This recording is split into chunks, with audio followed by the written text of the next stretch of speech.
Hi folks, today we're going to do a little cooking Italian style, and I'm going to start today with the dreaded kale, which most of you can't stand, but I'm going to tell you how to make it good. You start with some fresh organic kale, and you cut it off the stem because that part's just gross. After you've done that, you mince it up really small, okay, and then I'm going to take it from there. Most people don't eat kale, which is so good for you, because they don't know how to make it not taste nauseating. But we in the Italian community have figured out how to take food that's just horrible, but good for you, how to make it palatable. So, first you clean it off, you cut it up real small. Got that so far? Okay. Is it working?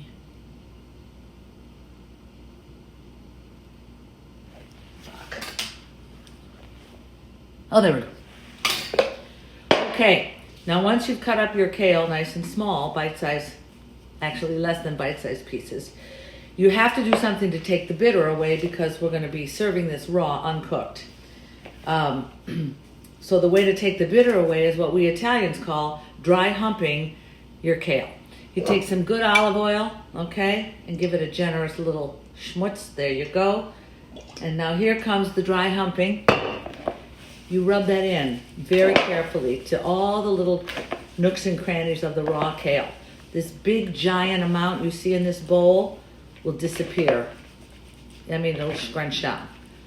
It's the oil rubbed into the leaves that takes the bitter away. Now it's going to be delicious without cooking. Okay, so I don't know how to turn the video off because my fingers are gushy. Yeesh. Let me figure it out. How about... stand by.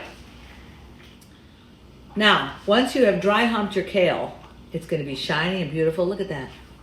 It's pretty, right? And there's no bitter. No bitter left to this at all. Now, another thing that I like to do to dry humped kale is put on a little lime juice, bada boom, and some Parmesan cheese.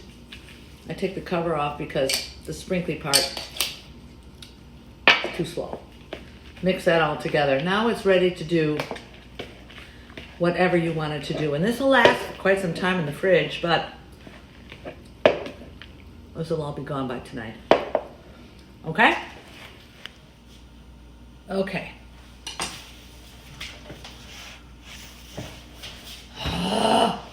Okay, the next thing to do is to make the dressing that we're going to make for this delicious salad. And you can do anything, but I like this. I'm taking some shallots, and I'm doing a fancy cut because I think I'm fancy.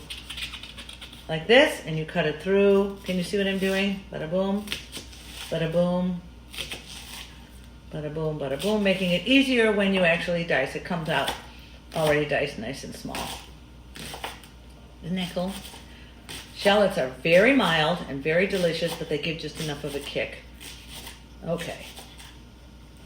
So we got that ready to go. So to make the salad dressing, I never measure anything. You hear that? Apple cider vinegar with honey in it. A little of that. I'm using Mike's Hot Honey, which adds a kick because why not? There you go. And the shallots. Salt, pepper. Whatever. Isn't that numbers?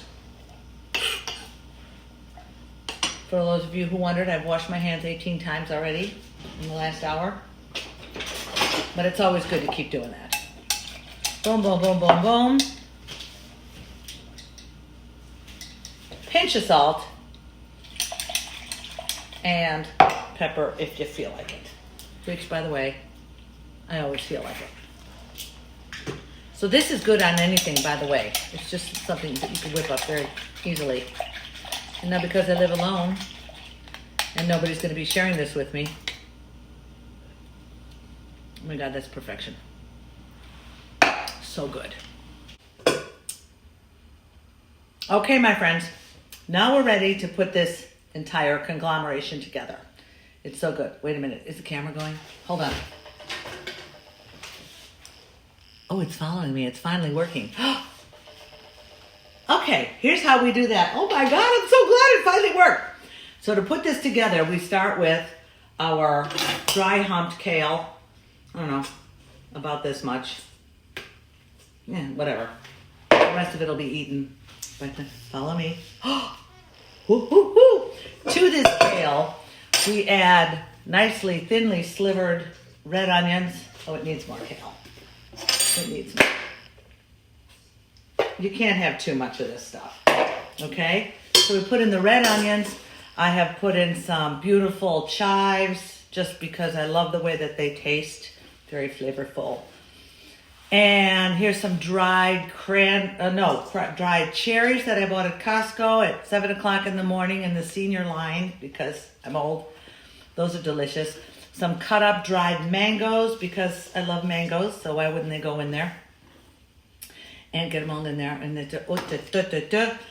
then, the reason for living, this is a pile of ancient grains. Now this is millet that I cooked in a couple of cups of chicken stock.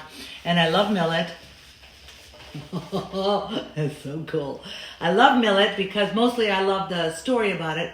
Frankly, I've never had it before today. It's really good.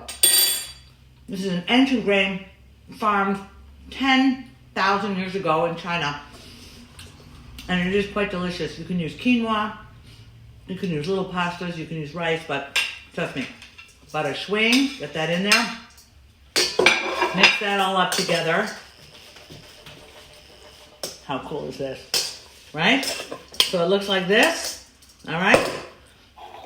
And what you do is you put in that delicious dressing that we made earlier.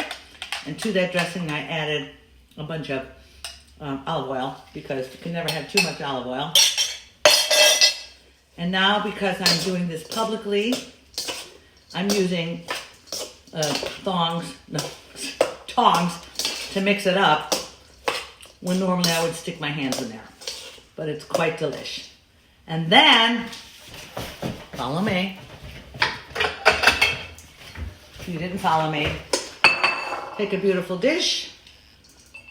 And there you have one of the most delicious, healthy salads ever. And as per usual, which is my habit, I'm having way too much. So my neighbors are going to get a gift package. Okay? I call this nothing. I call this a salad. It's quite delicious. Try it. I don't measure anything ever. Taste it. If it's good, it's perfect. So you saw kind of how I did that. If you like this, try it out. I have nothing but time on my hands. Nothing but time on my hands. So text me or call me or let me know what you'd like to see cooked and we'll do that. Bon appetit. Oh, wait a minute. Before I go, let's taste it. Yeah, it was right.